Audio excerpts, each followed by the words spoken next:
बादशाह हुसैन इज्जत अता फरमा।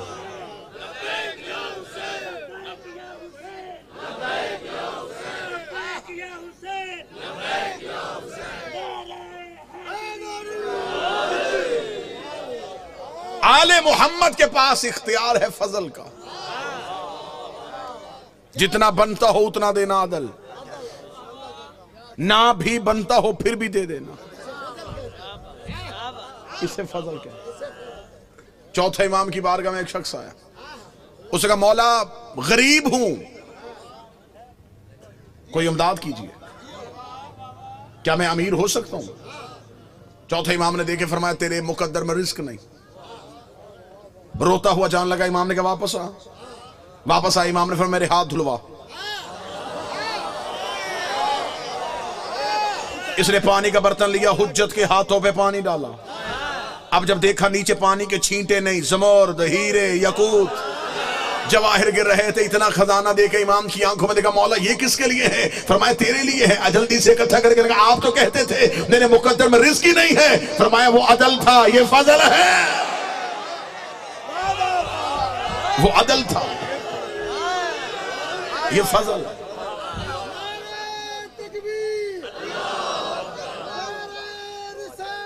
या रसूल अल्लाह,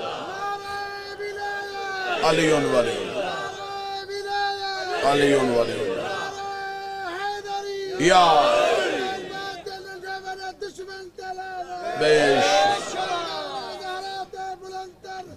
अल्लाहुम्मा सल्ली अला मुहम्मदिन व आले बिस्मिल्लाह से। अदल कह रहा था नहीं, फजल से दिया। अमीर अल मोमिनीन का दौरे हुकूमत, अली तख्त पे। कितना बेहतरीन दौर होगा जब अली हाकम थे। क्या वो दौर होगा, क्या वो जमाना होगा, क्या वो लोग होंगे जिन्होंने अली को आंखों से देखा। मिंबर रसूल पे वारिस मिंबर रसूल थे। अली मिंबर पे थे या दरबार सजा हुआ था। एक शख्स की चीख की आवाज दरवाजे से आई। लोगों ने पीछे मुड़ के देखा तो एक शख्स चीखता हुआ दरबार में आया और चीख क्या रहा था, या अली मुझे पाक कर दीजिए। लोगों ने रो के पूछा क्या हुआ। कह लगा मुझे चोरी जैसा गुनाह हो गया, शर्मिंदगी हुई, माफी चाहता हूं। अली से माफी लेने आया, जिसके जहन में हो अदल और है, फजल और। माफी लेने आया हूं अली से। अमीर अल मोमिनीन के पास गया, या अली मुझे माफ कीजिए, आप वारिस हैं, शरीयत के मालिक हैं, मुझसे गुनाह हो गया, मुझे पाक कर दीजिए। जहन में रखना अदल। अब माफी मांग रहा है अली से। अदल तकाजा कर रहा है कि इंसाफ किया जाए। अमीर अल मोमिन ने जल्लाद को बुलाया, इसकी उंगलियां काटो। शरीयत मोहम्मद में चोर के हाथ काटने का हुक्म नहीं, उंगलियां काटने का। क्योंकि जो 7 अज़ा सजदे के दौरान जमीन पे लगाने वाजिब हैं, उनमें एक हाथ भी है। अगर उसका हाथ काट दोगे तो वो सजदा कैसे करेगा। अल्लाह फरमाए इसकी उंगलियां काटो। जलाद ने तलवार निकाली, उंगलियां कट रही हैं और वो अली का चेहरा देख, न चेहरे पे खौफ, न माथे पे पसीना। लोग देखे तो तुझे तकलीफ नहीं हो रही। क्या लगा उसका चेहरा देख रहा हूं जिसने यूसुफ को हुस्न दिया था। कोई तो बैठा हो जो तुम सुन के बोलता हूं। मुझे चेहरा हैदर करार की जियारत करने दो। आंखों में खुशी के आंसू, आंखों में खुशी के आंसू, हाथ से खून के कतरे टपक रहे थे।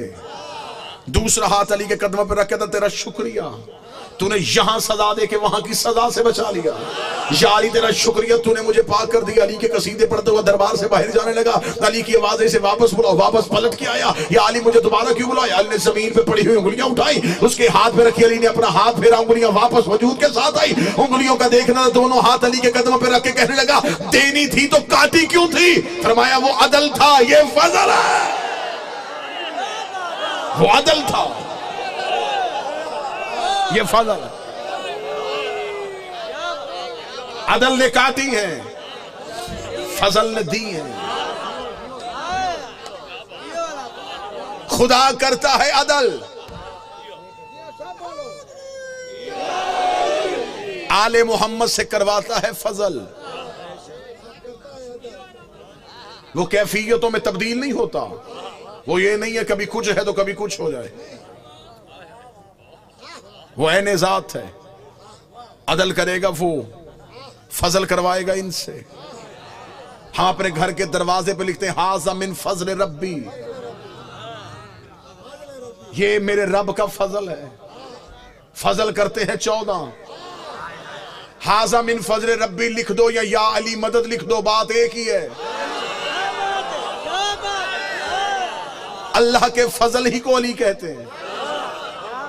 हमने घर के दरवाजे पे लिखा, ये जो घर बना है ये अदल से नहीं बना, फजल से बना। अगर वो अदल करता तो इस घर की एक ईंट भी ना आती। अगर वो अदल करके देता तो फिर ये कैसे बनता? ये बना है तो फजल से। क़यामत वाले दिन भी बख्शिश अदल से नहीं होनी। ना ना ना ना उठे मेरे मजमे में से कोई एक बंदा, वो कहे कि मेरे पास एक ऐसी इबादत है जो अल्लाह की नेमतों के साथ तुल जाएगी। क़यामत वाले दिन अगर रख दी उसने अपने पलड़े में नेमतें, और इंसान से कहा मेरी नेमतों के मुकाबले में अपनी इबादत लेके आ, तेरे पल्ले में कौन सी ऐसी इबादत जो उसकी नेमत के साथ तुले? तेरी पूरी जिंदगी की इबादत उसकी एक नेमत तोल लेगी। अगर उसने अदल का तराजू पकड़ा तो फिर इबादत की कीमत क्या लगेगी?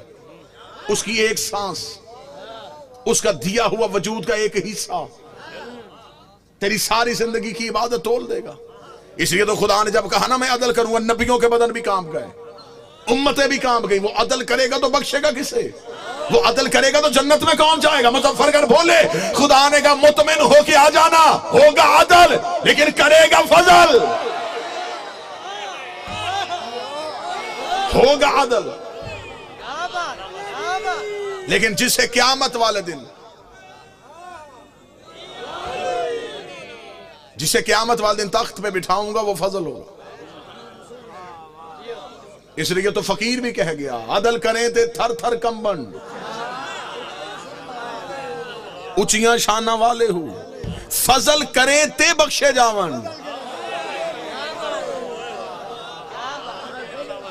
बख्शिश अदल से नहीं, बख्शिश है फजल से, नजात है फजल से।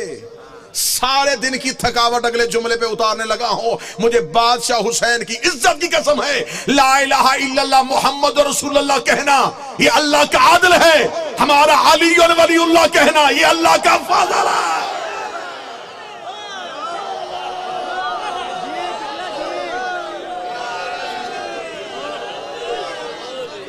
अली और वलीउल्लाह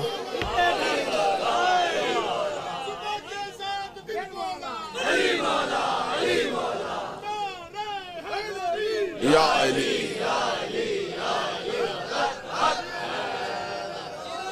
अली और वलीउल्लाह पढ़ना ये फजले परवरदिगार है। अल्लाह के फजल से मुंह ना मोड़ना। अली को छोड़ोगे तो इसका मतलब अल्लाह का फजल छोड़ दिया।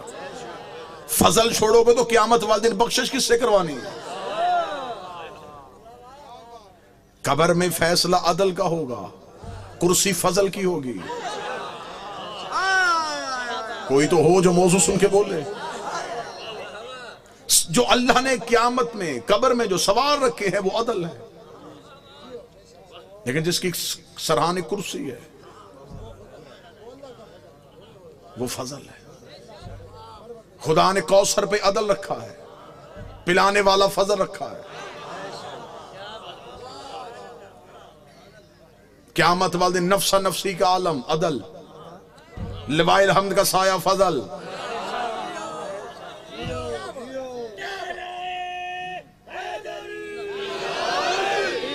जन्नत अता करेंगे फजल वाले। सिर्फ अल्लाह की पूरी कायनात में एक ही घर आले मोहम्मद का है। फरिश्ते दोज़ख की तरफ लेके जा रहे हो, सिर्फ फजल ऐसा है जो वापस ला सकता है।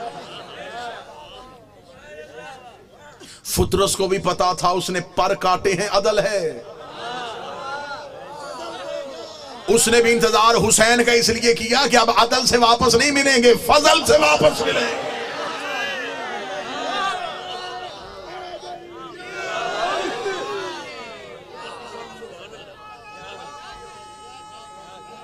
बिस्मिल्लाह। जितने आले मोहम्मद को देख रहे थे वो अदल था, जो फिजा को सौंप रहे थे ये फजल था। जन्नत के मालिकों में नाम है फिजा का। आओ मैं तुम्हें कुरान अभी लेके आओ, अभी जन्नत की मलकियत दिखाते। कोई प्रॉपर्टी हो, कोई जगह हो, कोई प्लाट हो, कोई दुकान हो, कितने बंदों के नाम है, कागजों से पता चल जाता है। आओ जन्नत की रजिस्ट्री देखें कुरान से। कुरान ने जन्नत की रजिस्ट्री का जिक्र किया है सूरह दहर में। खुदा कहता इन्होंने दी थी मेरी मोहब्बत में रोटियां, मैंने कीमत में दी है इन्हें जन्नत। इसका मतलब अल्लाह की जन्नत तुली है रोटियों में, जो सैयदों के घर से गई है। पूरी जिम्मेदारी के साथ जुमले कह रहा हूं। पहले दिन अफ्तार का वक्त, दरवाजे पे दस्तक। अना मस्कीन, मैं मस्कीन हूं। अली ने अपने हिस्से की रोटी, शहजादी ने अपने हिस्से की रोटी, हसन अमीर ने अपने हिस्से की रोटी, हुसैन करीम ने अपने हिस्से की रोटी। 4 रोटियां आई सैयदों की, 5वीं रखी फिजा ने अपनी। अब तो मैं नतीजे के करीब जा रहा हूं, पूरी जिम्मेदारी के साथ कह रहा हूं। 5वीं रोटी रसूल की नहीं, फिजा की थी। रसूल ने रोजे रखवाए थे, आल ने रखे, उनमें जनाब फिजा भी शामिल। दरवाजे में आवाज आ गई, मस्कीन हूं। सैयदों ने रोटियां दी, फिजा ने 4 सैयदों की ली, नीचे 5वीं अपनी रखी। दरवाजे पे गए, देखे बगैर, पूछा भी नहीं कि कहां से आया है, रोटी रख दी उसके हाथों पे। दूसरे दिन बिल्कुल फिर अफ्तार का वक्त, दरवाजे पे फिर दस्तक। अना यतीम। 4 फिर सैयदों की, 5वीं फिर फिजा की। तीसरे दिन फिर इफ्तार का वक्त, फिर दस्तक। अना असीर, मैं कैदी हूं। अभी ये राज खुले नहीं। बादशाह हुसैन की इज्जत कसम, अभी हम आपके सरों के ऊपर से गुजर रहे हैं। अभी ये राज खुले ही नहीं कि वो आने वाले कौन थे। असीर कहते हैं कैदी को। कैदी तब तक कैदी होता है जब तक कैद में रहे। नहीं नहीं नहीं नहीं, आप एक लम्हे के लिए खामोश हुए। कैदी तब तक कैदी है जब कैद में रहे। जब आजाद हो गया फिर कैदी कैसा? अगर तो रोटी जाती कैद खाने के दरवाजे पे, फिर कहते कोई कैदी था उसे रोटी दी। वो तो आया है सैयदों के दरवाजे पे, फिर वो क्यों कह रहा है कि मैं कैदी हूं? अंदर वाले बाहर बाद में समझना, पहले इनके दरवाजे पे आने वाले समझो।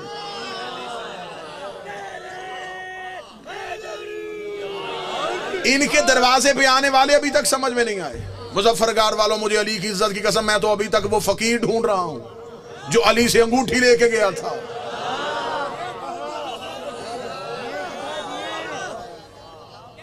कौन सा ऐसा फकीर था जिसकी आवाज अली ने नमाज में सुन ली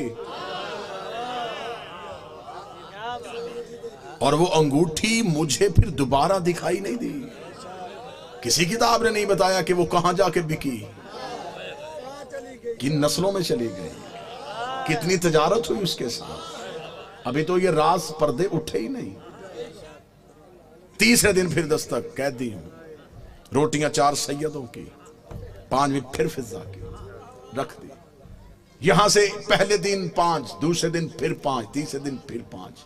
दिन गुजर गए 3, रोटियां चली गई 15। खुदा ने रखी अदल के तराजू पे, फजल वालों की रोटियां। अब दूसरे पलड़े में रखनी थी बराबर कोई चीज। खुदा को मिली अपनी जन्नत, खुदा ने तोली जन्नत, इसका मतलब कि 15 रोटियों के बदले में जन्नत का सौदा हो गया। जन्नत बिक गई 15 रोटियों में, और उनमें से 3 गई हैं फिजा की। नहीं नहीं नहीं, इसका मतलब फिजा आ गई है जन्नत के मालिकों में से। या रसूल अल्लाह, आपने जन्नत के मालिकों में अपना नाम निकलवा के फिजा का नाम क्यों लिख दिया?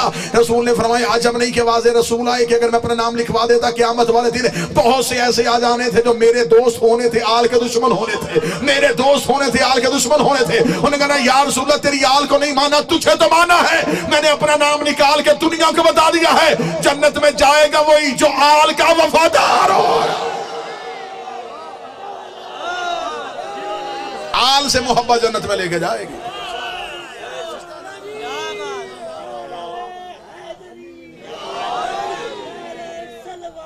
अल्लाहुम्मा सल्ली अला मुहम्मद। क्या पढ़े अभी? जिनके दरवाजे पे बैठने वाली समझ में नहीं आए, जिसने 22 साल सिर्फ कुरान से गुफ्तगू की है।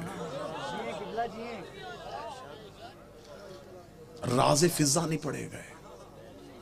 मेरा सुन्नी भाई अगर कोई बैठा हो तो आपके ज़हन में ये आपको आपकी किताबों में बताया गया, नबी की तो 4 बेटियां थी।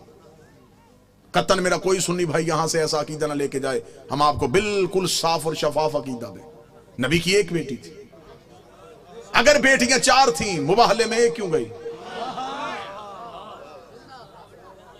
बेटियां 4 थी, चादर के नीचे 1 क्यों आई?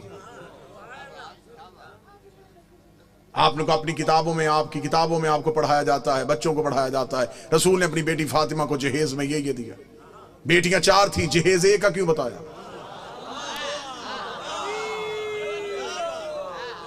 अच्छा, जो मेरे सुन्नी भाई बैठे हो मुझे बोल के बता देना, अगर बेटियां 4 हैं तो बाकी बेटियों की औलाद कहां है? आज किसी सुन्नी सैयद के सर पे कुरान रख के पूछ किसकी औलाद है, वो कहेगा रसूल की। शजरा कहां से चला, वो कहेगा सैयदा ज़हरा से। तो फिर बाकी बेटियों की औलाद कहां गई?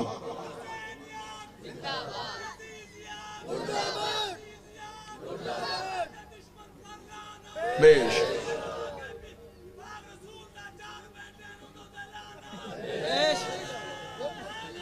यार, हकीकत पहुंचाने दीजिएगा। जो मेरा काम है वो मुझे करने दीजिएगा, बेहतर अंदाज में। कतन गालम गलोच का नाम मजहब नहीं।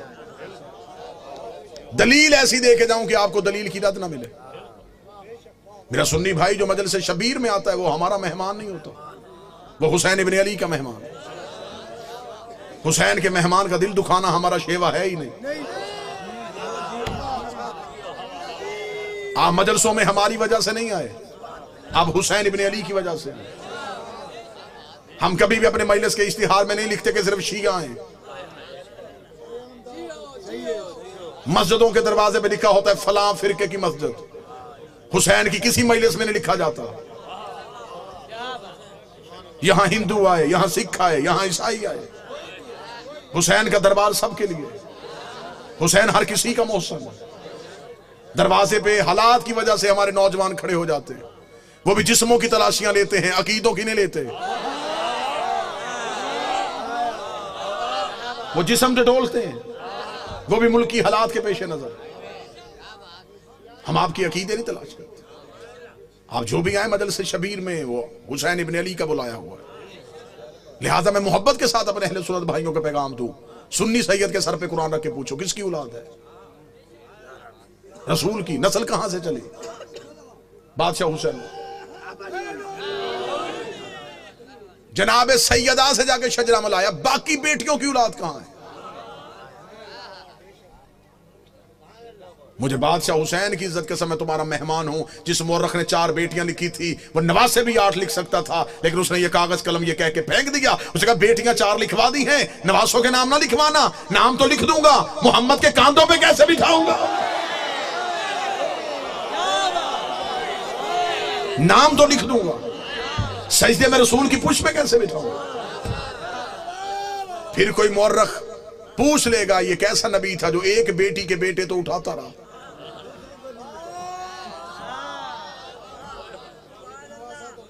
बेटियां 4 हैं, जन्नत के सरदार एक बेटी के बेटे।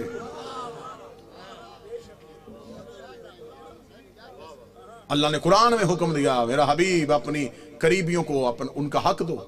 सही बुखारी में लिखा है कि रसूल ने अपनी बेटी फातिमा को बुला के जगीर फतक उसके नाम लिखी। बेटियां 4 थी, जगीर 1 को क्यों दी? चलें, दौर है दलील का, नफरतों का खात्मा हो चुका है। कसीर तादाद में दूसरे मसालक के लोग मजलिसों में आते हैं। मैं आपको बड़ी मोहब्बत के साथ पैगाम देना चाहूँ, अगर आप कहते हैं नबी की बेटियां 4 हैं, आज से इसी लम्हे से रिसर्च शुरू कीजिएगा। जाके पूछिएगा किसी भी अपने मर्जी के मौलाना से कि जब हमारे नबी की शादी हुई तो उम्र मुबारक कितनी थी। बिल्कुल खामोश होकर दलील सुन लीजिएगा। हो सकता है कि आप वाह वाह या दाद दें, कोई मेरा एक भाई बात से महरूम रह जाए। मैं खुद कह रहा हूं कि बेशक खामोशी इख्तियार कर लीजिए। मजमे में शोर का नाम मजलिस की कबूलियत नहीं। एक बंदा भी यहां से हदायत लेके जाए, ये कबूलियत। हमने तरीका तब्दील कर दिया। हम समझते हैं नारे वाह वाह दाद मजलिस की कबूलियत। हमने ये जो दरवाजा खोला, ये हदायत का दरवाजा है। ये मजलिस नहीं, ये सफीना नूह है। हमें देखना है कि कौन है जो नजात की कश्ती पे बैठ रहा है। जितने मेरे सुन्नी भाई बैठे, नोट कर सको नोट करना, बाद में पूछना चाहो बाद में पूछना, फोन करके लिखवाना चाहो पूछ लेना। शादी हुई नबी की तो उम्र मुबारक कितनी थी? 25 साल। अब आप अपने उलमा से पूछिएगा नबी ने ऐलान नबूवत कब किया था? वो कहेंगे 40 साल की उम्र। 25 साल से पहले शादी साबित नहीं। फिर आपकी अपनी किताबों में लिखा, शिया किताबों में यही लिखा कि नबी की शादी के 4 साल तक नबी के यहां औलाद ना हुई। 29 साल की उम्र में पहुंच गए रसूल, और पहला बेटा पैदा हुआ जिसका नाम था कासिम, जिसकी वजह से नबी की कुनियत मशहूर हुई अबुल कासिम। ठीक हो गया? पूरी तवज्जो के साथ सुनिएगा। 25 साल से पहले शादी नहीं, 29 साल से पहले औलाद साबित नहीं। फिर सुन्नी अकीदे के मुताबिक नबी ने 40 साल की उम्र में ऐलान नबूवत किया। शिया अकीदे के मुताबिक 40 साल के बाद इजहार किया, नबी पहले दिन से नबी थे। मैं दोनों अकीदे पढ़ रहा हूं, दोनों अकीदे पढ़ रहा हूं। सुन्नी अकीदा है 40 साल के बाद बनी, हमारा अकीदा पहले दिन से नबी। चले ठीक है, सुन्नी भाइयों का अकीदा 40 साल के बाद ऐलान नबूवत किया। फिर सुन्नी किताबों में लिखा हुआ है कि नबी ने ऐलान नबूवत से 5 साल कबल अपनी 3 बेटियों का अक्द माअज़ल्लाह सुम्मा माअज़ल्लाह खाक मदहन 3 मुशरिकों से करवाया हुआ था। जब आप अपने उलमा से दलील पूछेंगे तो वो कहेंगे इसलिए कि उस वक्त वो खुद नबी नहीं थे। नबी बने 40 साल के बाद, तो फिर उन मुशरिकों के घरों से बेटियों को वापस बुला लिया। अब मेरा सुन्नी भाई, मर जाना है, सांसों का यकीन कोई नहीं, लम्हों का एतबार कोई नहीं, कब्र की 4 दीवारें कच्ची हैं, कफन में जेब नहीं होती, कब्र में अलमारी नहीं होती, फरिश्ते रिश्वत नहीं लेते, मौलवी कब्र में छोड़ के वापस आ जाता है। अपनी सांसों को एक लम्हे के लिए यहां रोक के गुफ्तगू सुनो। 25 साल से पहले शादी साबित नहीं, 40 साल की उम्र में ऐलान नबूवत किया। 25 और 40 के दरमियान कितने साल? 15 साल। 5 साल तक औलाद नहीं हुई, 15 में से 4 निकल गए, 11 साल। 5 साल तक आपकी किताबों में लिखा है 5 साल पहले नबी ने शादियां कर ली थी, तो फिर 11 में से और 5 निकाल दो, 6 साल। किस मजहब में है कि 6 साल में 3 बेटियां पैदा भी हो गई, जवान भी हो गई और शादियां भी हो गई?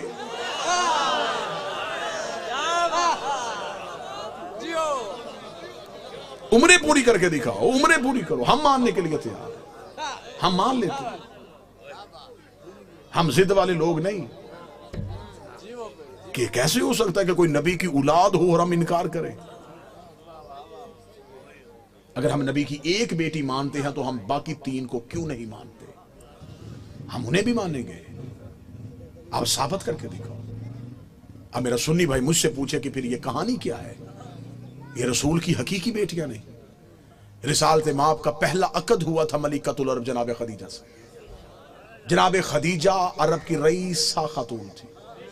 बीबी खदीजा की एक बहन थी हाला बिनते वहाब। ये 3 बेटियां जनाब हाला की थी जो जनाब खदीजा के घर में परवरिश पा रही थी। जब बीबी खदीजा का अकद हमारे नबी से हुआ तो बीबी खदीजा ने नबी से इजाजत मांगी कि मेरे घर में 3 यतीम बच्चियां पल रही हैं, अगर आप इजाजत दे तो मैं उन्हें साथ लेके आऊं। रसूल ने उन्हें अपने घर बुलवा लिया। फिर ये रसूल के घर में आई। फिर इनको यतीम पालने का हुनर ऐसा आता था,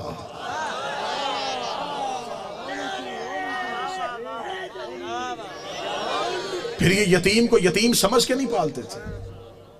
फिर ऐसे पाला कि मुअर्रख ने लिखा कि ये नबी की अपनी बेटियां।